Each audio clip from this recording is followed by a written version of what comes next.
جب امام حسین کا سر لایا گیا تو یزید نے چھڑی سے ان کے سر کو کے ساتھ بدتمیزی کی اور کہا کہ نہ کوئی وحی نازل ہوئی اور نہ کوئی صحیفہ، یہ سب بنی ہاشم کا ڈھکوسلا تھا۔ اس سے مراد میں کیا لوں؟ بسم اللہ الرحمن الرحیم، اللہم صلی علی محمد وعلی آلہ وصحبہ محمد وبارک وسلم۔ بہت شکریہ آج کا یہ خوبصورت پروگرام جو ایک عظیم قربانی کی یاد تازہ کرنے کے لیے آپ نے انعقاد اس کا کیا اور اس میں ہمیں بھی موقع دیا۔ جس طرح پہلے دو ہمارے پارٹیسپینٹس ہیں، سید ضیاء اللہ شاہ بخاری صاحب اور علامہ سبطین صاحب، ان دونوں کی بڑی پیاری گفتگو ہوئی اور آپ ایک بڑی اچھی ڈائریکشن پر اس کو لے کر چلے کہ جو ایک روٹین میں ہماری چیزیں ڈسکس ہو رہی ہوتی ہیں ان کے بجائے ہم اس کے اسباق کی طرف جائیں اور اس کی تطبیق کی امپلیمنٹیشن کی طرف جائیں کہ اس واقعہ کربلا اور شہادت امام حسین جو ایک اتنی عظیم شہادت تھی اور عظیم جانیں اور حضور علیہ الصلوۃ والسلام کی پیاری ترین ہستیاں جس میں قربان ہوئیں، اس میں ہمیں کیا سبق ملتا ہے۔ پہلی بات تو یہ ہے کہ میں یہاں پر قرآن عظیم کی ایک آیت ضرور ذکر کروں گا جس میں آپ علیہ الصلوۃ والسلام نے فرمایا کہ لا اسألکم علیہ اجرا الا المودۃ فی القربہ، کہ آپ علیہ الصلوۃ والسلام نے جو ایک دین اسلام ایک بہت بڑا تحفہ ہمیں عطا کیا جو اللہ رب العزت کی عطا بھی ہے اور جس کو اللہ رب العزت نے خود اسی قرآن عظیم کے اندر فرما دیا کہ میں اس کو دین اسلام کے طور پر آپ کے لیے پسند کر چکا ہوں۔ تو اب وہ پسندیدہ دین ہمیں کس کے توسط سے ملا؟ اگر مجھے خدا کی بھی پہچان ہے نا تو وہ حضور علیہ الصلوۃ والسلام کی زبان مبارک سے ہے۔ بے شک بے شک۔ اسی زبان سے آپ نے فرمایا اللہ کی صفات بیان کی تو ہم اسی خدا کو مانتے ہیں جو حضور کا بیان کردہ خدا ہے۔ اس کے علاوہ ہم کسی خدا کو نہیں جانتے، نہ عقل کے ذریعے نہ کسی اور ذریعے سے۔ اب آ جاتے ہیں کہ اہل بیت اطہار کا مقام و مرتبہ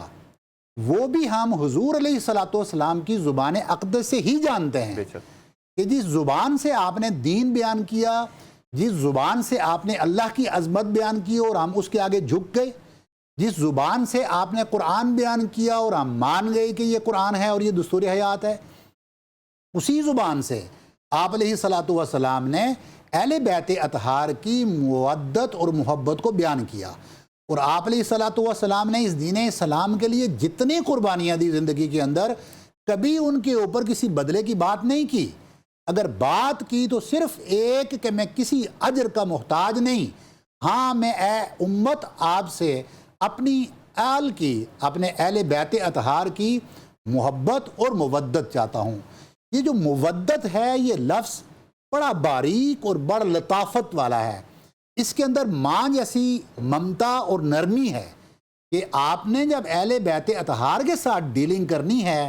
بات کرنی ہے تو اس وقت آپ نے بڑی نرمی اختیار کرنی ہے۔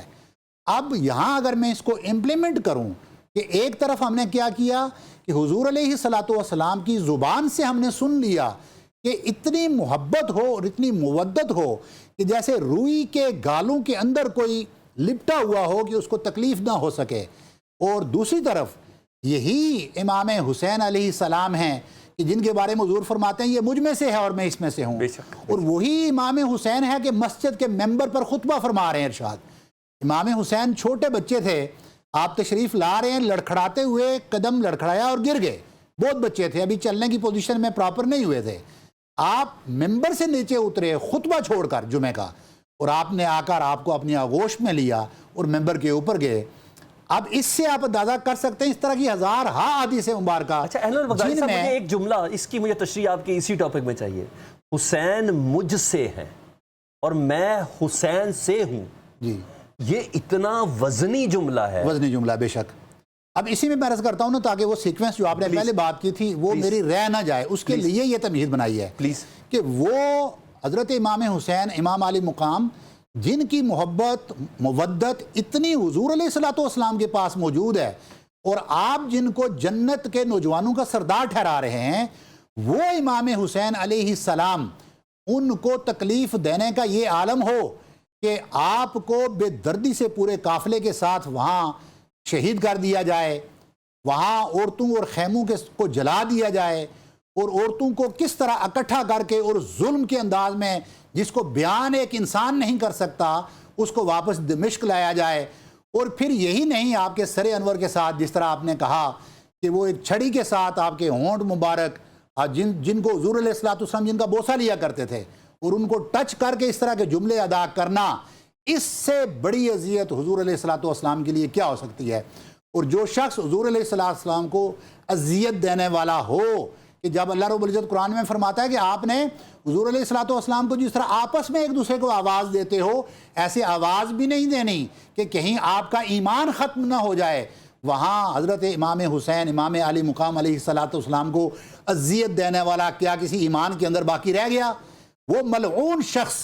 جس کے اوپر پوری کائنات کی ہزارہا لعنتیں ہیں،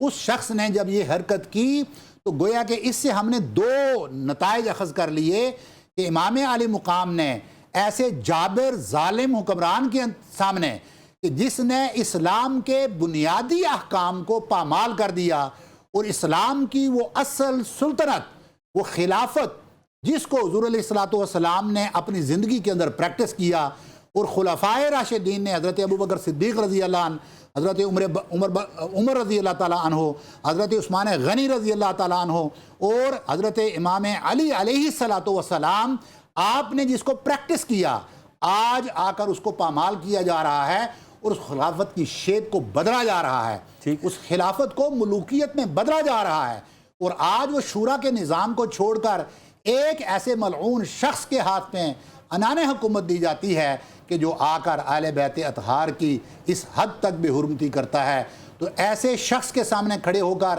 امام علی مقام نے ہمیں یہ پیغام دیا ہے کہ آپ بھی جب اسلام کی بنیادی اقدار کو پامال ہوتا دیکھیں تو اپنا حق ادا کریں. آج اگر ہم امام حسین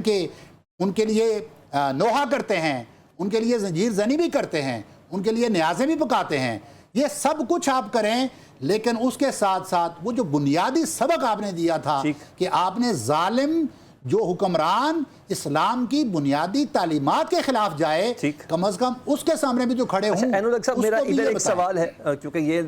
یہ پروگرام ترتیب ہی نوجوانوں کے لیے دیا گیا ہے یا نو عمر لوگوں کے لیے ترتیب کیا گیا ہے. بڑے بزرگ اگر کچھ بہتر سن لیں گے تو ہمیں اور آپ کو دعائی دے دیں گے. وہ کہتے ہیں نا کہ کیا تماشا ہوا اسلام کی تقدیر کے ساتھ، قتل شبیر ہوا نعرہ تکبیر کے ساتھ. وہ تمام پیغامات بھول گئے جب امام حسین ان کا خاندان سامنے آیا. وہ معمولی لالچوں کے اندر آ گئے. انہوں نے یہ بھی نہیں دیکھا کہ قرآن پاک نے آیت تطہیر نازل کی، پیغمبر خدا نے جا بجا احادیث نازل کی امام حسن سے متعلق، امام حسین سے متعلق، اپنے خانوادے سے متعلق. ایسا کیا تھا؟ بیسیکلی یہ میرا سوال ہے، یہ بچے جوان جاننا چاہتے ہیں ایسا کیا ہوا. اپنے جو خلافت پر آنے کے بعد جو پہلا جملہ تھا آپ کا وہ سن لیں، میرے خیال ترہ امتیاز ہے پلیز، اور یہ مشعل راہ ہے ہم سب کے لیے. آپ نے فرمایا اپنا پہلا ہی خطاب کرتے ہوئے کہ اگر میں اللہ کے احکام کی پاسداری کروں تو آپ میری اتباع اور فرمانبرداری کریں، اور میں اللہ کے احکام کی تابعداری میں نہ ہوں تو آپ کے اوپر میری تابعداری فرض نہیں ہے. اور اگر میں کسی غلط راستے پر چلوں تو آپ مجھے پکڑ کر سیدھا کر دیں. تو یہ وہ بنیادی طریقہ کار تھا جو کہ ہمیں پہلے ہی خلیفہ نے سکھا دیا، اور اس کے بعد یہ طریقہ کار رائج بھی رہا. لیکن بدقسمتی یہ ہے کہ دنیا کی محبت یہ ایک واحد ایسا راستہ ہے، اور تعیشات دنیا کے ہیں کہ انسان جب تک حضور علیہ السلام کی ذات اقدس کے ساتھ، قرآن عظیم کی تعلیمات کے ساتھ اور اہل بیت اطہار کے ساتھ مضبوطی کے ساتھ متمسک رہے، ان کو پکڑ لے تو اس کا دین اور ایمان بچ جاتا ہے. لیکن جب وہ ان چیزوں سے دور ہوگا، وہ لوگ ہیں جنہوں نے اللہ کی رسی کو مضبوطی سے تھامے نہیں تھاما. اس لیے نہیں تھاما کہ اگر تھاما ہوتا تو وہ قرآن کے احکام کی کبھی خلاف ورزی نہ کرتے، وہ نمازوں کو کھلم کھلا کبھی نہ چھوڑتے، وہ شراب نوشی کو جائز قرار نہ دیتے، وہ عورتوں کے ساتھ سر عام تعیشات میں نہ پڑتے، وہ دین کی دیگر اقدار کو کبھی پامال نہ کرتے. اور چھوڑ دیں اس بات کو، حضور علیہ السلام کی اذیت کی ہم بات اگر کرتے ہیں، ہمارا یہ ایمان اور عقیدہ ہے کہ آپ اس دنیا سے ظاہری جسم کے ساتھ رخصت ہو جانے کے بعد بھی آج بھی اپنی زندگی کے ساتھ موجود ہیں، عالم برزخ کی زندگی کے ساتھ موجود ہیں. اور اس روضہ اقدس کے سراؤنڈنگ میں جو کچھ ہوتا ہے میں اس کو بیان نہیں کرتا، تاریخ گواہ ہے. وہاں اس مسجد نبوی کے اندر اس بدبخت شخص نے جو کچھ کیا وہ ہم سب کے سامنے ہے کہ وہاں جا کر گھوڑے باندھے گئے مسجد کے اندر اور وہاں 3 دن کے لیے مدینہ کی ہر چیز کو مباح قرار دیا گیا. اللہ معاف کرے کہ وہاں اس نے یہ اپنے جیش کو، اپنے لشکر کو یہ حکم دیا کہ مدینہ میں 3 دن کے لیے میں ہر چیز کو آپ کے لیے جائز قرار دیتا ہوں. اس سے بڑی بدبختی کیا ہوگی؟ کہتے ہیں نا کہ جہاں عزتیں پامال کی گئیں، طہارتیں اپنی معراج پہ تھی، وہاں نجاست بھی اپنے عروج کے اوپر ضرور تھی. اور وہ کس کے توسط سے پہنچی؟ وہ اس بدبخت شخص کے توسط سے پہنچی. بالکل، وہ کہتے ہیں شاید پھر بدلہ یہی ہے نا. بلکہ اگر مجھے اجازت دیں تو میں اپنی بات یہاں مکمل کر لوں گا پھر، تاکہ آپ دوسرے 2 پارٹیسپنٹس کو ٹائم دیں. ٹھیک ہے، میں نے بریک پہ جانا تھا مگر پہلے آپ بات کمپلیٹ کر لیں. وہ یہ ہے کہ میں اپنی یہ تاکہ بات مکمل ہو جاتی ہے کہ آپ نے پروگرام کا کیونکہ بڑا پیارا آغاز کیا تھا کہ ہمارا یہ پروگرام ہے بیسیکلی نوجوانوں کے لیے، قوم کے لیے، امت کے لیے. اس میں اسباق کیا ہیں؟ میں ذاتی حیثیت میں بتاؤں کہ میں نے گزشتہ کل کو اپنے گھر میں بھی اس بات کو پابندی لگائی. کچھ اور فیملیز بھی آئی ہوئی تھیں. میں نے کہا کہ آپ روزانہ کی بنیاد پر، اگر زیادہ نہیں تو روزانہ کی بنیاد پر ایک جو واقعہ کربلا کی تاریخی حیثیت ہے اور دور نہ جائیں، قرآن اور حدیث کی روشنی میں اس کو ضرور مطالعہ کریں. نمبر 2، آپ واقعہ کربلا کی جو تاریخی حیثیت میں مستند علماء جیسے آج بیٹھے بات کر رہے ہیں، علامہ ضیاء اللہ شاہ بخاری صاحب جیسی ہستیاں ہمارے سامنے، ان کی گفتگویں اٹھائیں اور ان کو سنیں تاکہ ہمارے بچوں کے دلوں میں یہ تاریخ راسخ ہو جائے. بالکل ایسے ہماری زندگی کا یہ اصول ہونا چاہیے کہ ہم اس واقعہ کربلا کو زندگی میں کبھی بھولنے نہ دیں. اور آپ بھی یہ اپنا حق ادا کر رہے ہیں کہ آپ کے پروگرام کے توسط سے ہمیں بھی موقع مل رہا ہے اپنا فرض ادا کرنے کا، اور ہم امت تک بھی اس پیغام کو پہنچا رہے ہیں کہ احادیث مبارکہ کی کثرت موجود ہے. خدا را آپ لوگوں کی باتوں پر نہ جائیں جو بدبخت یزید کے اوپر بات کرنے کے لیے کہتے ہیں کہ اس کو رضی اللہ تعالیٰ عنہ کہتے ہیں. ایسے ملعون شخص کے بارے میں اس طرح کے جملے سننے سے پہلے آپ ان کی زبانوں سے ابھی تو میں نے آپ کی موجودگی میں کچھ اور بھی علامہ صاحب کچھ اور سوال بھی کرنے. وہ کہتے ہیں نا کہ جس طرح میں نے ابھی بتایا کہ جہاں طہارت کا ایک بمبا حسین کی شکل میں تھا نا، وہاں نجاست کا ایک ڈھیر یزید کی شکل میں بھی تھا.